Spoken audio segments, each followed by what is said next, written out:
টাকা কামাই করে তারা না খায়া মরে। আমরা সহযোগিতা করে একটা দেশ হয়ে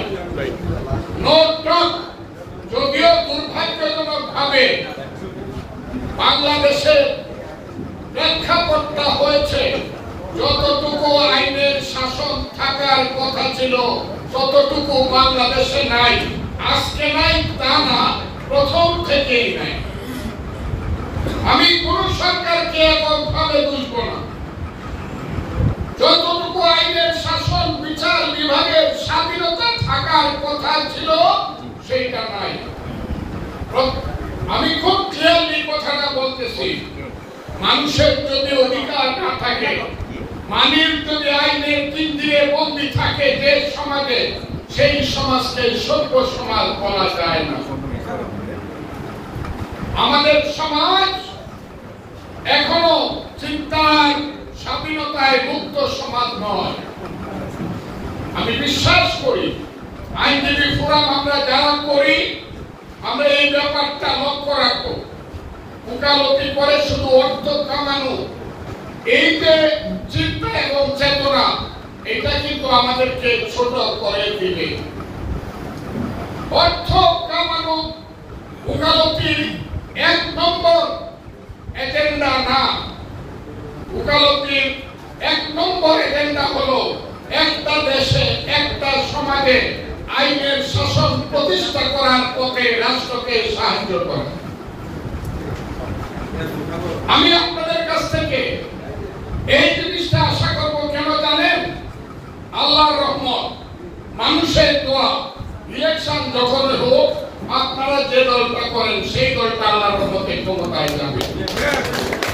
সেই কারণে আমি আপনাদেরকে বলছি কথাটা, কেউ ফিরাইতে পারবে না। কাজে আমরা ভালো হলে দেশ ভালো হবে, আইন ভালো হলে দেশ ভালো হবে, বিচার ভালো হলে দেশ ভালো হবে। এই জায়গাটা মনে রাখবেন। পৃথিবীতে এমন কোন চাউল নাই যে চাউল 5 কোটি টাকা কেজি। আছে নাকি? আছে। 1 কেজি চাউলের দাম 5 কোটি টাকা। চাউলের গুণ কি? এই 1 কেজি চাউল খাইলে পরে একটা মানুষ 500 বছর বাঁচতে পারবে। এরকম চাউল আছে? নাই। বরং যারা 500 কোটি টাকা কামাই করে তারা না খায়া মরে। আমি দেখছি বাংলাদেশের সবচেয়ে বড় ধনী ছিল, আমার সঙ্গে ওনার মারাত্মক যোগাযোগ ছিল মৃত্যুর আগে। তার নাম জনাব Zahirul Islam. He is a self made man. উনি নিজেকে তৈরি করেছিলেন জহিরুল ইসলাম, অনেক মহান ব্যক্তি। সেই জহিরুল ইসলামকে দেখছি খাইতে পারতেছে না। রাত 1:30টার সময় আমার কাছে ফোন গেছে, তার ডাক্তার বলছে স্যার গাড়ি পাঠাইলাম, স্যার তো খাইতে পারতেছে না, আপনি এসে যদি একটু খাওয়াই দিয়ে যান। আমি রাত্রে আসছি, উনার গাড়ি পাঠানোতে আমি আসছি, আইসা দেখছি উনি খাইতে পারতেছে না, ইনজেকশন লয়ে ডাক্তার দাঁড়ায় আছে। আমি বললাম খান না কেন? বল আমার কত ফজলুর রহমান সাহেব। ফজলুর রহমান সাহেব খাইতাম তো খালি না। সিঙ্গাপুর থেকে বেরিয়ে বলাইছে, সিঙ্গাপুর থেকে তেল আইছে, 5 স্টার হোটেলের রান্না আসছে, কিন্তু বাংলাদেশের শ্রেষ্ঠ ধনী জহিরুল ইসলাম সাহেব খাইতে পারতেছে না। আমি ওনাকে জিজ্ঞাসা করলাম হাসতে হাসতে, একটা পুরা রুটি খাওয়ার জন্য আজকে না সকালেও দেখলাম 500 কোটি টাকার হিসাবে আপনি দস্তখত দিয়েছেন।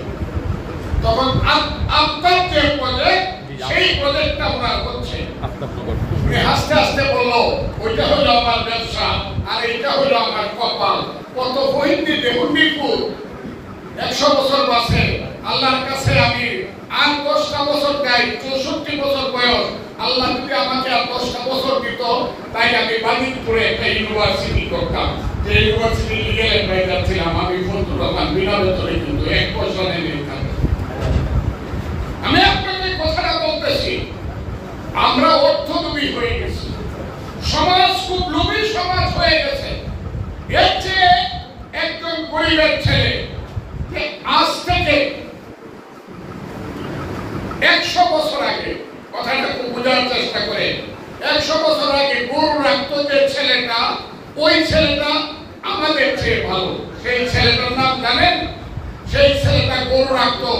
বাংলাদেশের এক সময়কার পররাষ্ট্রমন্ত্রী আব্দুল সামাদ আজাদের বাবার বাড়ি বুড়াখালী শরীয়তুল্লাহ মিয়ার বাড়িতে গরু রাখতো যে ছেলেটা, তার নাম ছিল শাহ আব্দুল করিম। জীবনে 13 দিন স্কুলে গেছে। সেই শাহ আব্দুল করিম একটা গান লিখে গেছে। সেই গানটা হলো আগে কি সুন্দর দিন কাটাইতাম। গানটা কি আপনারা শুনছেন? সেই গানের শেষ লাইনটা হলো মানুষ ছিল সরল, ছিল কর্মবল, এখন সবাই পাগল বড়লোক হইতাম। কথাটা ঠিক না বেশি? এখন সবাই পাগল বড়লোক হইতাম। এই যে বড়লোক হওয়ার পাগলামি শুরু হয়েছে, সেই কারণে এই সমাজে এখন দ্বন্দ্ব, সেই কারণে এখন অবৈধভাবে ক্ষমতায় চাই, সেই কারণে আমরা অন্যায়ভাবে রাজসিংহাসনে দীর্ঘদিন বসে থাকতে চাই। কারণ ক্ষমতা থাকলেই টাকা লুট করা যায়। কেরানি হয়েও 400 কোটি টাকা 3 মাসে লুট করা যায়। কথাটা ঠিক না বেশি? এই যে লুটের সমাজ, এই যে লুটের সমাজ, সেই লুটের সমাজ, লুটের সমাজ থেকে যদি পরিত্রাণ পেতে হয়, আমি আপনাদেরকে বলছি আমরা ভালো হব, জাতীয়তাবাদীরা ভালো হব। দেশনেত্রী বেগম খালেদা জিয়ার নেতৃত্বে, তারেক রহমানের নেতৃত্বে একটা সুন্দর সমাজ আনার জন্য আমরা আইনজীবীরা প্রথম দাঁড়াইয়া বলবো আমরা লুবের অর্থে কোনো রাজনীতি করি। কথাটা কি বুঝছেন? আগে আইনের শাসন চাই, বিচার বিভাগের স্বাধীনতা চাই। জানি না কবে পারবো।